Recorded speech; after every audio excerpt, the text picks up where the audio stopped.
Pastor Roy Gearhart from Galloway United Methodist Church in Franklin, Pennsylvania, sharing a few words of encouragement to help us follow after Jesus. I was inspired this morning by the verse of the day that popped up on the YouVersion app. It was from Proverbs chapter 3, verses 5 and 6. It says, "Trust the Lord with all your heart and don't depend on your own understanding. Seek His will in all that you do, and He will guide you on the right path." What a great word to start the week off on. What a wonderful promise to know that you can trust God so that you're not out there on your own, just trying to get by on your own wits, relying solo on your own understanding, but you can depend on God and seek Him in every situation for His will and direction and know that He will keep you on the right path. I mean, that to me is like lifting a burden and freeing me up from a lot of stress and really builds a confidence in me to dive into life. Now, not everyone sees a relationship with God that way. There are a lot of people who read this as a very oppressive kind of relationship, like a slave-master relationship that makes them nothing and God everything.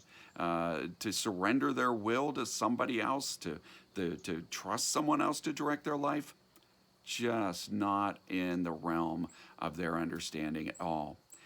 But if you see that relationship with God in such an oppressive way, and like this slave master sort of interaction, I just want to suggest that you've got the wrong picture of all of this, and that this is so much more enriching than you could ever imagine. Some of you know I grew up working with my dad. My dad was self-employed when I was a kid, and he was a contractor. Took a lot of pride in being a good carpenter. And I got to learn so many skills working with my dad as a kid. I mean, I went from just sweeping up around the job and running to get things that he needed, to learning how to use a handsaw, and then graduating to power tools and just so many different skills that I was blessed to learn over the years that still continue to help me in life. And I'm really grateful for that. But, you know, I was always amazed as well that even after years and years of working with my dad, until I had grown from this point where I had so little ability to feeling like, wait, I've gotten a mastery now of these skills. I really have a certain skill level to really operate in and function with. Never ceased to amaze me that my dad could still teach me something new and often could outwork me still on the job.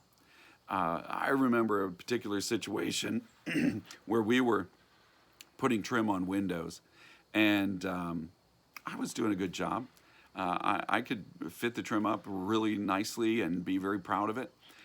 But I noticed that my dad was doing the same thing in half the time. And I finally had to stop and ask him, "What are you doing? How are you able to do this so quickly?"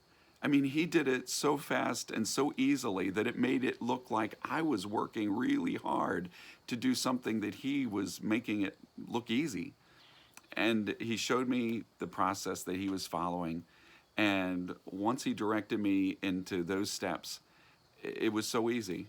And I couldn't believe that I hadn't understood that before. You see, that's the way I see that relationship with God. To lean not on my own understanding means that I have to humble myself and acknowledge that I don't know everything. In fact, there are a lot of things in life that are a total mystery to me. And I need to be able to trust God, to know that He can actually instruct me.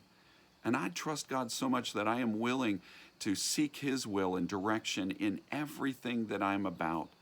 And that doesn't make me stupid.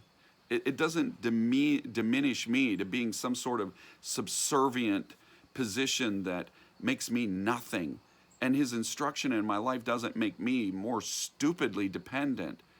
No, when my dad instructed me, it meant that I learned and I grew and I gained ability that my dad no longer had to stand over me, telling me everything to do and correcting everything that I tried to do.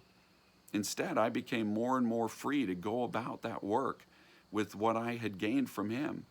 And it's the same thing with God. The more that God directs us into life, the more able we are to live our life fully in the character and strength that God has instructed us in and imparted in our lives. So that instead of God having to stand over you, telling you everything to do and criticizing everything that you make a mistake on, God instead frees you to live life boldly in the power and the grace that He has provided. Well, may God bless you today. And as you share this good news, may God make you a blessing wherever He takes you.